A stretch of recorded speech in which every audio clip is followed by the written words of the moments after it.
Welcome to the Slop Temple. We pray this video helps. Start by assembling ingredients so the cooking proceeds smoothly. Use 2 pounds whole fish or fillets, 3 medium potatoes, 1 tablespoon ground pepper, 1 teaspoon salt, and 4 cups water. Clean and cut fish into portions. Peel and cube 3 medium potatoes about 1 inch each. Mince 1/2 onion and 2 cloves garlic, and prepare 2 sprigs scent leaf or 1 tablespoon chopped cilantro. Measure spices: 1 teaspoon thyme, 1 teaspoon bouillon powder, and 1 bay leaf. Keep all items within reach on a clean counter for a 30–40 minute cook time. Bring 4 cups water to a boil in a heavy pot, then add 1/2 onion, 1 teaspoon thyme, and 1 bay leaf. Reduce to a rolling simmer and add 1 teaspoon bouillon powder for depth.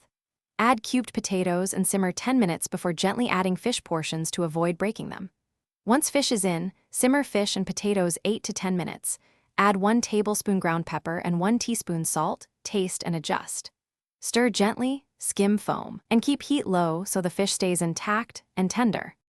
Turn off heat when fish flakes easily with a fork, and add 2 sprigs scent leaf or 1 tablespoon chopped cilantro for aroma.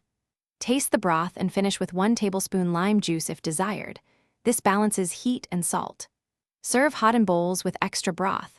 Optionally squeeze 1 tablespoon lime for brightness and serve with bread, rice, or plantain. For storage, cool quickly and refrigerate leftovers up to 48 hours in sealed container. Reheat gently over low heat to avoid overcooking fish and breaking the potatoes. Thanks for watching. Consider subscribing if we helped you.